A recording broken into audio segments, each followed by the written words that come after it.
Poder sin límites, por Anthony Robbins. La nueva ciencia del desarrollo personal. Capítulo 4.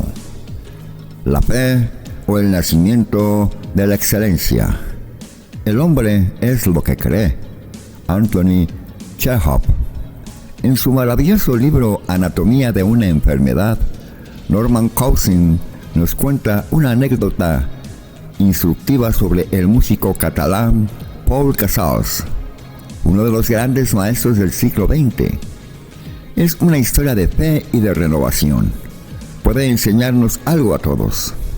Cousins describe cómo conoció a Casals poco antes de que éste cumpliese los 90 años, y cuenta que era casi penoso ver al anciano mientras se disponía a comenzar su jornada. Su debilidad y su artritis eran tan incapacitantes que se vestía con la ayuda de otras personas. La respiración fatigosa evidenciaba su efisema. Arrastraba los pies al andar, inclinado, con la cabeza casi colgando. Tenía las manos hinchadas, los dedos engarrotados. Su aspecto era de un hombre viejo y muy fatigado. Incluso antes del desayuno, se encaminaba hacia el piano, uno de los diversos instrumentos que Casals dominaba. Se acomodaba en la banqueta, no sin grandes dificultades, y mediante un esfuerzo que parecía terrible, alzaba las manos hacia el teclado. Pero entonces ocurrió algo casi milagroso. Ante los ojos de Cousins, Casals experimentó una transformación repentina y completa. Estaba en un estado de posesión de sus recursos y al mismo tiempo su fisiología cambiaba a tal punto que empezó a moverse y a tocar, produciendo sobre el piano y sobre sí mismo resultados tales que únicamente se hubieran creído posibles en un pianista joven, vigoroso y flexible. Como dice Cousins, los dedos fueron perdiendo su agarrotamiento y se tendieron hacia las teclas como los pétalos de una flor se vuelven hacia el sol. Su espalda se enderezó.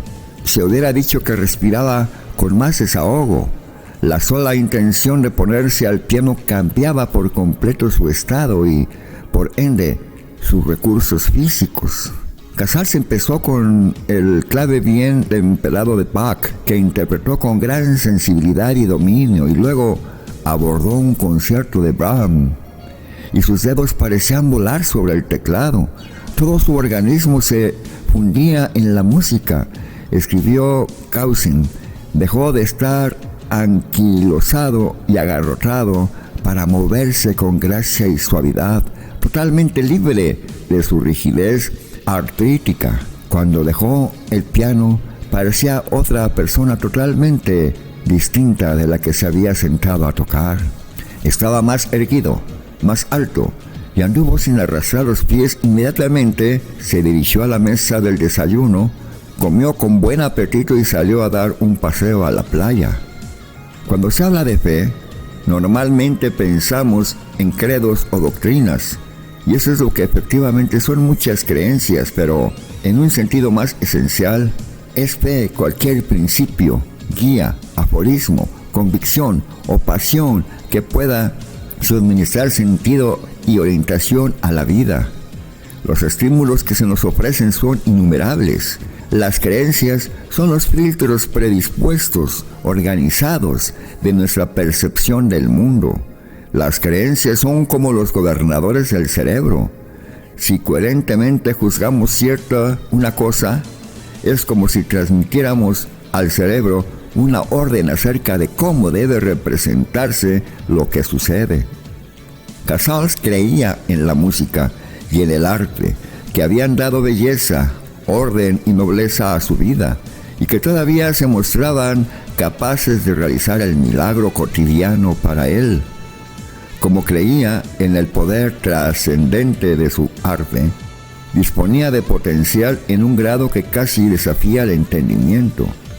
Sus creencias transformaban todos los días al anciano en un genio lleno de vitalidad, le mantenían vivo en el sentido más verdadero de la expresión.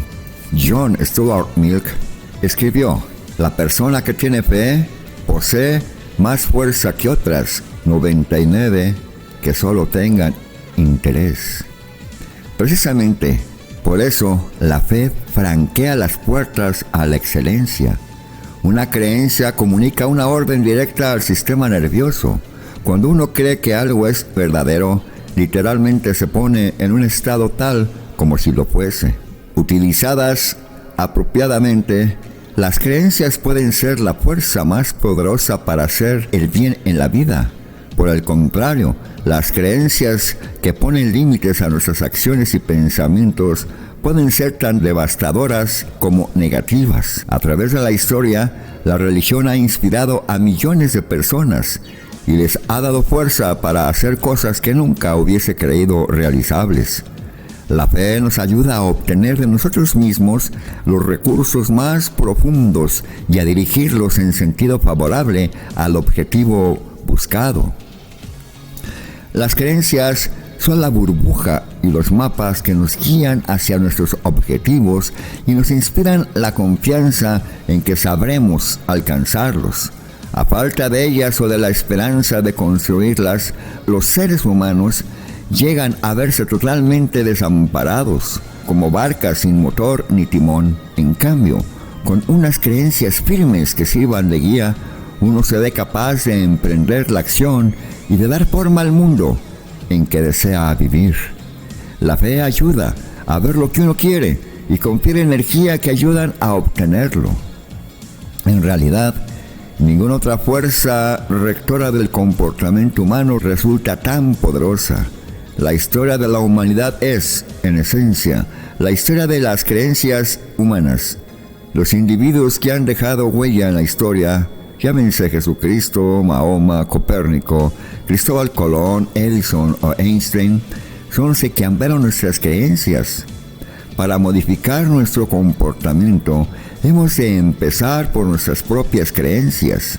Si deseamos modelar la excelencia, tendremos que aprender a modelar las creencias de quienes la alcanzaron. Cuanto más vamos sabiendo sobre el comportamiento humano, más apreciamos el extraordinario poder de las creencias en nuestra vida. En mucho sentido, ese poder desafía los modelos lógicos que tenemos muchos de nosotros.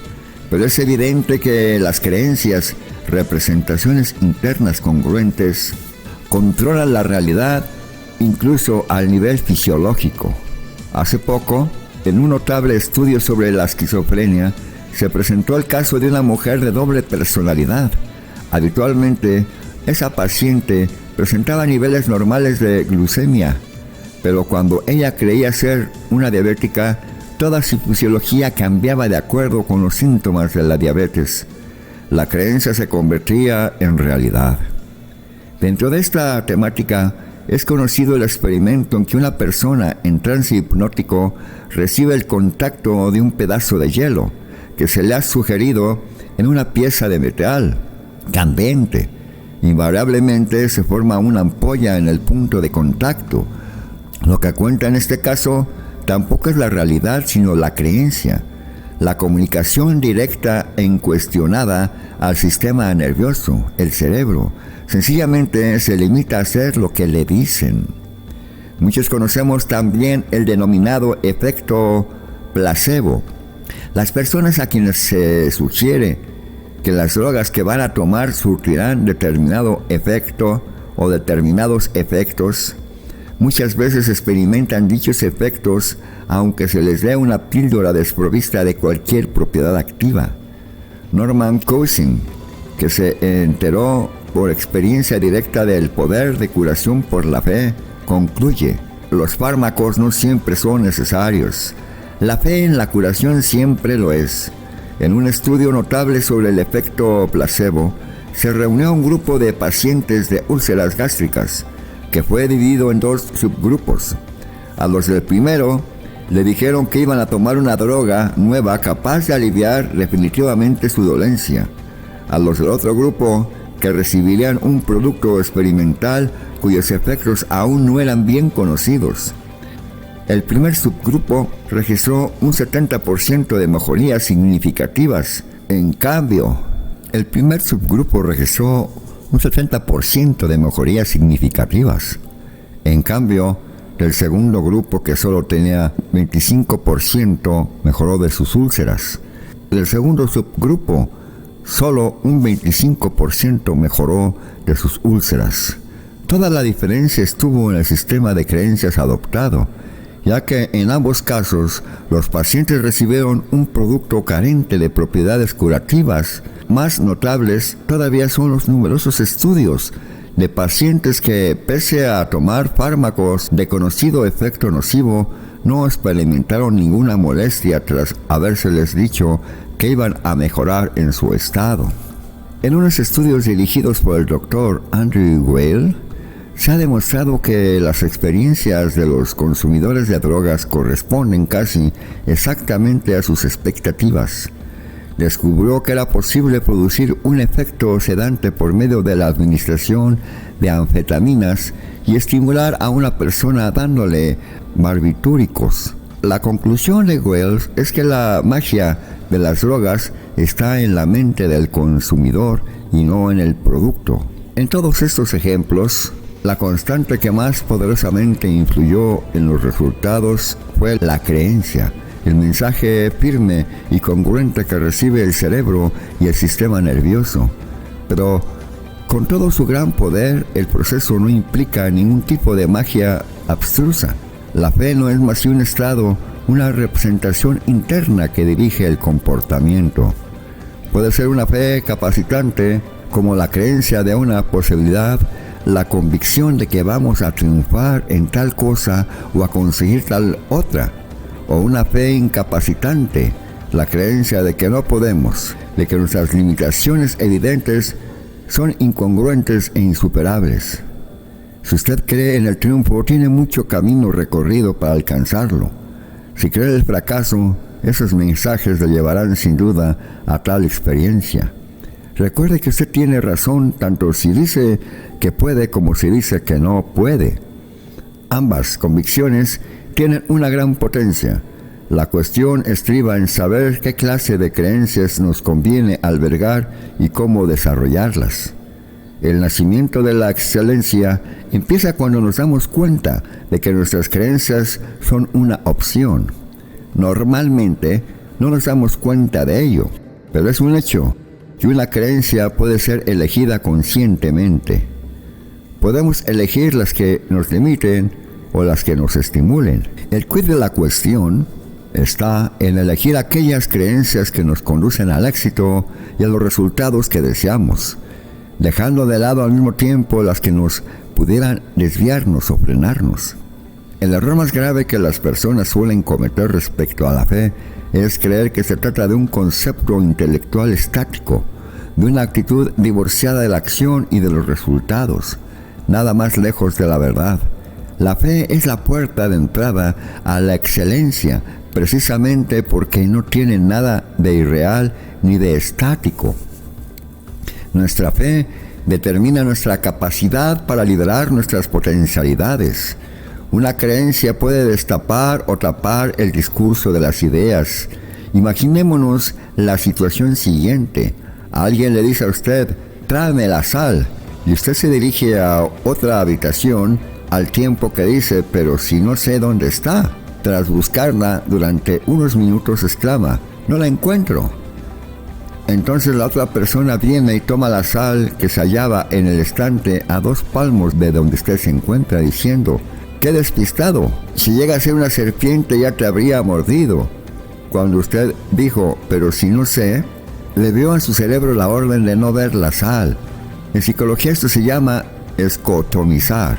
Hay que recordar que todas las experiencias humanas, todo lo que uno ha visto, oído, tocado, olido y gustado, se almacena en el cerebro.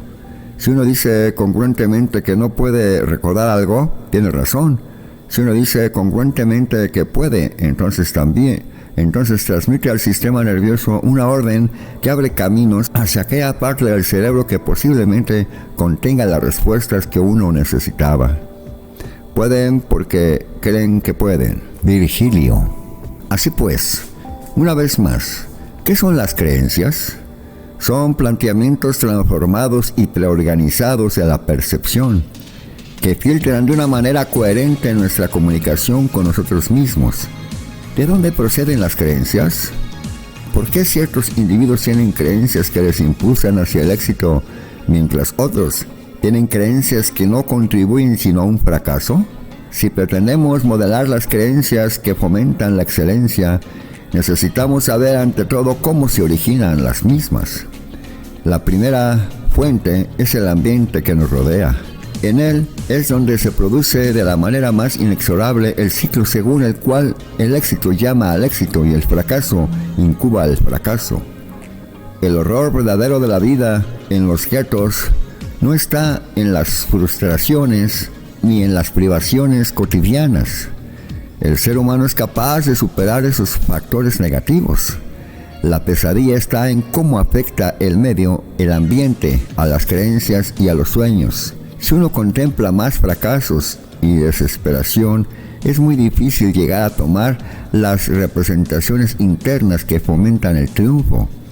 En el capítulo anterior vimos, recordémoslo, cómo el modelado es algo que todos hacemos constantemente. Cuando se crece rodeado de riquezas y éxitos, es fácil modelar la riqueza y el éxito. Si se crece en medio de la pobreza y la falta de perspectivas, sus modelos difícilmente contendrán otras posibilidades. Decía Albert Einstein, muy pocas personas son capaces de experimentar con ecuanimidad opiniones que difieran de los prejuicios de su propio medio social, y la mayoría de los individuos ni siquiera llegan a formar tales opiniones. En uno de mis cursos superiores de modelado se suele realizar un ejercicio que consiste en llamar gente de la calle para modelar sus sistemas de creencias y sus estrategias mentales. Les damos alimento y mucho cariño, y solo les pedimos que cuenten su vida a los presentes. ¿Qué opinan del lugar en que se encuentran y por qué creen que las cosas son así? Luego los ponemos en contraposición con ejemplos de personas que, pese a grandes tragedias físicas o emocionales, lograron imprimir un giro positivo a su vida. A una sesión reciente compareció un hombre de 22 años de edad, fuerte, de evidente inteligencia y en buenas condiciones físicas y bien parecido además. ¿Por qué vivía en la calle como un desgraciado? En contraste con la buena fortuna de W. Mitchell, mucho más desfavorecido en apariencia en lo relativo a recursos para cambiar su vida. Pero es que Mitchell había crecido en un ambiente que suministraba ejemplo y abundancia, modelos de personas que superaron grandes inconvenientes para lograr una vida feliz. De ahí le venía la fe en sí mismo. Esto ha sido posible para mí también. En cambio, aquel joven, James Molay John, se había criado en un ambiente donde no existían tales modelos. Su madre era una prostituta y su padre estaba en la cárcel por haber matado a un hombre. A los 8 años, su padre le puso la primera inyección de heroína. Tal ambiente indudablemente desempeñaba un papel en cuanto a lo que él consideraba alcanzable, poco más que la mera supervivencia. ¿Y cómo conseguirlo? Vivir en la calle, robar y tratar de olvidar las penas por medio de la droga. Estaba convencido de que todo el mundo se aprovecha del que no anda ojo avisor, de que nadie aprecia a nadie, y así sucesivamente. Aquella tarde trabajamos con ese hombre y modificamos su sistema de creencias de la manera que se explicaría en el capítulo 6, como resultado de lo cual no volvió a la empobrecedora vida de las calles y además abandonó la droga. Se puso a trabajar y ahora tiene nuevos amigos y vive en otro medio, en donde sus nuevas creencias le permiten producir nuevos resultados. El doctor Benjamin Bloom, de la Universidad de Chicago, estudió a un centenar de atletas, músicos y estudiantes de extraordinario éxito. La primera sorpresa fue descubrir que ninguno de aquellos jóvenes prodigios había destacado desde el primer momento con grandes relámpagos de brillantez. En la mayoría de los casos, no obstante, habían sido objetos de atenciones, cuidados y estímulos habituales, tras lo cual empezaron a desarrollarse. La creencia en sus posibilidades para desarrollar fue anterior a cualquier signo manifiesto de un gran talento. El medio ambiente en el que uno vive puede ser el origen más poderoso de las creencias, pero no el único, pues si lo fuese, viviríamos en un mundo estático, donde los hijos de los ricos no conocerían sino la prosperidad y los hijos de los pobres no se elevarían más por encima de su condición. Pero existen otras experiencias y otras maneras de aprender que también pueden servir de encubridoras para la fe. Los acontecimientos grandes o pequeños pueden dar forma a las creencias. En la vida de toda persona hay acontecimientos inolvidables. ¿Dónde estaba usted el día que asesinaron a John F. Kennedy? Si tiene usted edad para rememorar el hecho, seguro que recuerda también las demás circunstancias. Para muchas personas fue un acontecimiento que alteró para siempre su modo de contemplar el mundo. De manera semejante, muchos hemos experimentado vicisitudes que no olvidaremos nunca, situaciones que nos causaron tal impresión que permanecerán grabadas para siempre en nuestro cerebro. De esta especie son las experiencias que forman las creencias capaces de cambiar nuestra vida. Cuando yo tenía 13 años, y ante la necesidad de decidir qué iba a hacer en la vida, pensé que me gustaría ser periodista y presentador o informador deportivo. Un día leí en el diario que Howard Cosell iba a firmar ejemplares de su último libro en unos grandes almacenes de la ciudad, y me dije, si quiero ser representador deportivo, he de comenzar por entrevistar a los profesionales. ¿Por qué no empezar con el mejor? Así que cuando salí de clase, pedí prestado un magnetófono y mi madre me llevó en coche a los almacenes. Cuando llegué, el señor Cosell ya había terminado y se disponía a marcharse. Tuve pánico, porque además estaba rodeado de periodistas que se disputaban sus últimas declaraciones. Conseguí abrirme paso casi a gatas por entre los periodistas e interpelé al señor Cosell, hablando a toda prisa. Le expliqué a qué venía y le solicité que me dejase grabar una breve entrevista.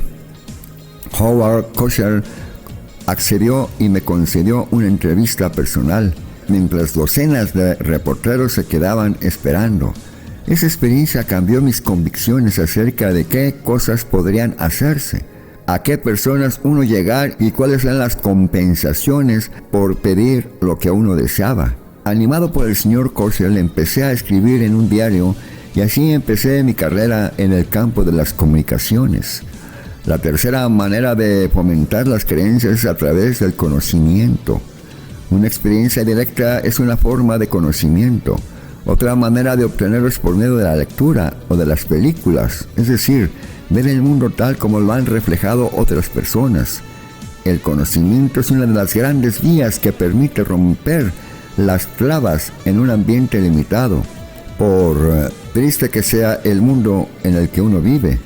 Al leer sobre los triunfos de otros, puede despertarse la fe que le permitirá triunfar. Robert Corbin, doctor en ciencias políticas de la raza negra, ha escrito en el New York Times cómo cambió su vida el ejemplo de Jackie Robinson, el primer jugador negro que logró alinearse en el equipo de primera división. Mi devoción hacia él me enriqueció, ya que su ejemplo elevó el nivel de mis aspiraciones. La cuarta manera en que se crean resultados es a través de nuestros resultados anteriores. El método más seguro de suscitar dentro de uno mismo la fe en la propia capacidad para hacer algo es haberlo hecho antes, aunque solo haya sido una vez. Solo con que se triunfe una vez, resulta mucho más fácil considerar la creencia de que uno podrá repetir ese triunfo. El primer borrador de este libro tuve que escribirlo en un mes para cumplir el plazo de entrega. No estaba seguro de poder hacerlo, pero cuando me vi obligado a escribir todo un capítulo en un solo día, descubrí que era posible. Y hecho esto una vez, supe que podría volver a hacerlo. Así se formó la convicción que me permitió terminar este libro a tiempo. El cierre diario de la edición le enseña esto mismo a los periodistas. Pocas cosas en este mundo son tan abrumadoras como tener que redactar una crónica completa en 1 hora o menos, bajo la inminencia del cierre de la edición. Algunos periodistas principiantes le temen a esto más que a ningún otro aspecto de su trabajo, pero cuando se han visto capaces de hacerlo 1 o 2 veces, quedan convencidos para siempre de que no se trata de un imposible.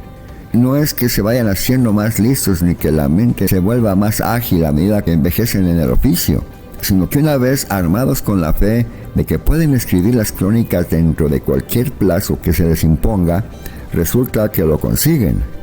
Lo mismo ocurre con los actores, los hombres de negocios y cualquier otra actividad de la vida. Se ha de tener fe en que uno puede, y ello se convierte en otra profecía que se cumple a sí misma.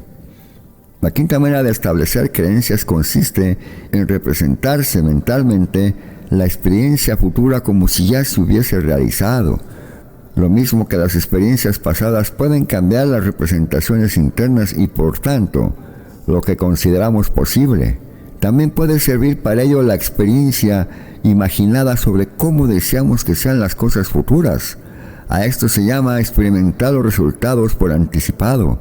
Cuando los resultados que uno ve a su alrededor no fomentan un estado potenciador de los propios recursos y de la eficacia, hasta imaginar simplemente el mundo tal como uno querría que fuese, y ponerse en esa experiencia con lo que cambian los estados de creencias y las acciones.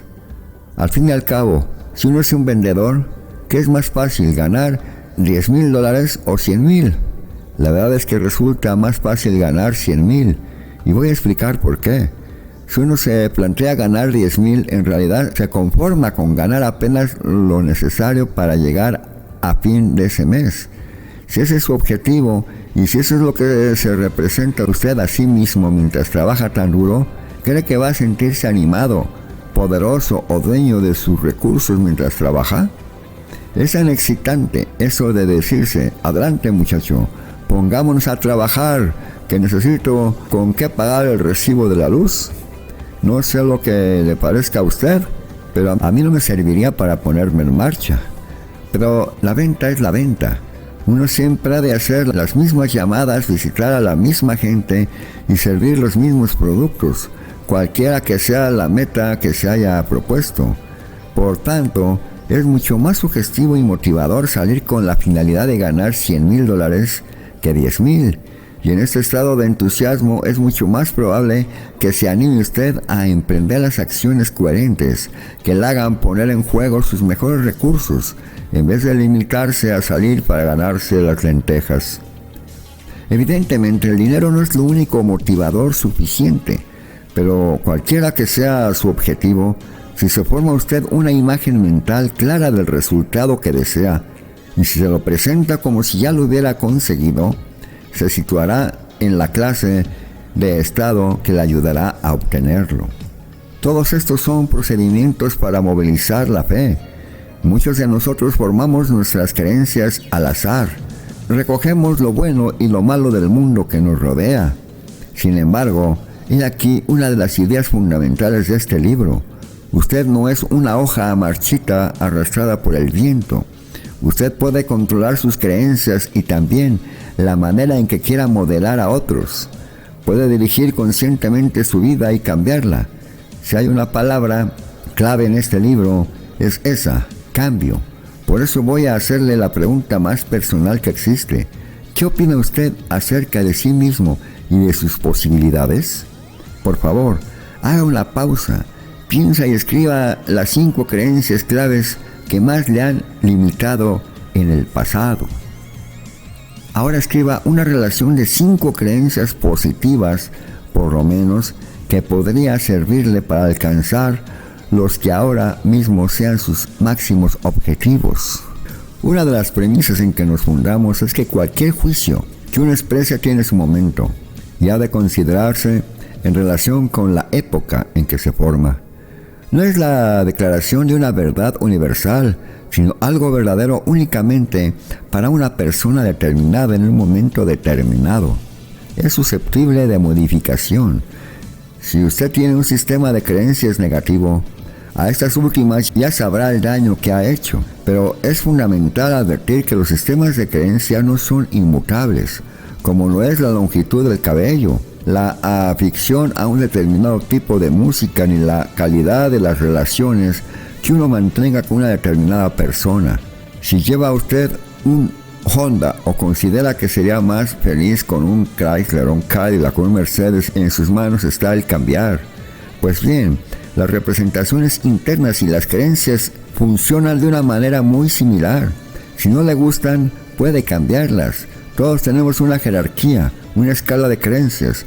Algunas son básicas, tan fundamentales que seríamos capaces de morir por ellas, como quizá sea el caso de nuestras ideas sobre la patria, la familia o el amor. Pero en su mayor parte nuestra vida se rige por creencias sobre posibilidades de éxito o de felicidad que hemos ido espigando inconscientemente durante años. La clave consiste en plantearse esas creencias y comprobar si colaboran con nosotros, si van a nuestro favor, si son eficaces y nos suministran recursos. Hemos hablado de la importancia del modelado. Para modelar la excelencia hay que empezar por modelar las creencias. Esto será más difícil en algunos casos que en otros, pero si uno sabe leer, oír y pensar, puede modelar las creencias de cualquiera de los triunfadores del mundo. Cuando J. Paul Getty se iniciaba en la vida, se propuso descubrir las creencias de los grandes triunfadores y luego se dedicó a modelarlas.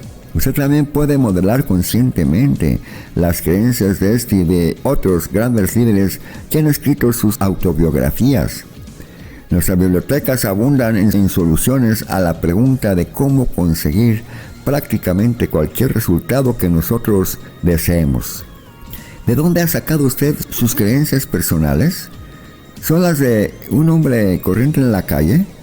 ¿Son las que difunde a la radio y la televisión? ¿Son las de quien más habla y más brilla? Si quiere usted triunfar, le aconsejo que escoja sus creencias con atención en vez de andar por ahí como un papel papamoscas recogiendo cualquier creencia que se quede pegada. Es importante darse cuenta de que los recursos que movilizamos y los resultados que obtenemos forman parte de un proceso dinámico que empieza por la fe. Dicho proceso podría representarse por medio de diagramas de la página siguiente. Imaginemos a un individuo convencido de que no sirve para una cosa determinada. Digamos que se ha convencido a sí mismo de que es mal estudiante. Con esta expectativa de fracaso, ¿qué proporción de su potencial será capaz de movilizar? No mucha, pero puesto que ya ha dicho a sí mismo que no sabe, si empieza con una perspectiva de esa clase, ¿qué tipo de acciones emprenderá probablemente? ¿Serán seguras, enérgicas, congruentes y afirmativas? ¿Reflejarán su potencial verdadero? No es probable. Cuando uno está convencido de que va a fracasar, ¿por qué razón iba a emprender un gran esfuerzo? Así pues, esa persona ha empezado con un sistema de creencias que subraya lo que no puede hacer, sistema que consecuentemente le comunica al sistema nervioso la orden de reaccionar de una manera determinada. Se ha movilizado una proporción muy reducida del potencial y se emprenden acciones titubeantes y poco firmes. ¿Qué resultados puede derivarse de todo eso? Mediocres, probablemente y en el mejor de los casos. ¿Y cómo afectan esos resultados mediocres a las creencias en lo tocante a futuros intentos? Muy posiblemente reforzarán las creencias negativas que estuvieron en el origen de la cadena. Si eso es una fórmula para el éxito, los Raiders de Los Ángeles son un conjunto de ballet clásico. Tenemos aquí una clásica espiral descendente. El fracaso llama al fracaso. Las personas infelices y cuya vida está rota, como suele decirse, han estado tanto tiempo privadas de los resultados que desean, que ya no creen ser capaces de producirlos. Por lo tanto, es poco o nada lo que hacen para movilizar su potencial. Más bien procuran descubrir la manera de quedarse tal como están haciendo el mínimo esfuerzo posible. De tales acciones, ¿qué resultados pueden desprenderse? Obviamente resultados míseros que solo sirven para quebrar todavía más su fe, si es que aún es posible. La buena madera no crece con facilidad. Cuanto más fuerte el viento, más vigorosos los árboles. J. Willard Marito. Consideramos la cuestión desde otro punto de vista. Digamos que empieza usted con gran esperanza, o más que grandes esperanzas, usted cree, con todas las fibras de su ser, que va a triunfar. Consideremos la cuestión desde otro punto de vista. Digamos que empieza usted con grandes esperanzas, o más que grandes esperanzas, usted cree, con todas las fibras de su ser, que va a triunfar. Si comienza con esa comunicación clara y directa de lo que cree verdadero, ¿qué proporción de su potencial utilizará? Una buena parte, probablemente. ¿Qué clase de acciones emprenderá esta vez? ¿Se forzará de mala gana a realizar un intento desmayado? Desde luego que no. Usted está animado, lleno de energía, de grandes posibilidades de éxito. Ataca con toda la artillería. Al dedicar un esfuerzo de esta categoría, ¿qué resultados se producirán? Es más probable que sean bastante buenos. ¿Y cómo fluye esto en una confianza de poder obtener grandes resultados en el futuro? Es todo lo contrario del círculo vicioso que describíamos antes. En este caso, el éxito llama al éxito y genera más éxito, y cada triunfo crea más fe y más vigor para triunfar a una escala todavía más amplia. Pero, ¿no fracasan a veces los triunfadores? Sin duda. ¿Se garantiza el resultado con solo la creencia afirmativa? Claro que no. Si alguien le asegura tener la fórmula mágica que garantice el éxito perpetuo e infalible, será mejor que tiente usted la billetera y eche a andar en sentido opuesto. Pero la historia nos proporciona numerosos ejemplos de cómo cuando los protagonistas logran mantener el sistema de creencias que les da fuerza, vuelven a intentarlo poniendo en ello toda su capacidad de acción y los recursos necesarios para triunfar al fin sobre las contrariedades. Abraham Lincoln perdió varias elecciones importantes, pero siguió creyendo en sus posibilidades de triunfo a largo plazo. Salía reforzado de sus victorias y se negaba a dejarse desanimar por las derrotas. Todo su sistema de creencias estaba orientado hacia la excelencia, y finalmente la alcanzó, y con ello cambió la historia de su país. A veces no hace falta tener una fe tan tremenda para triunfar en algo.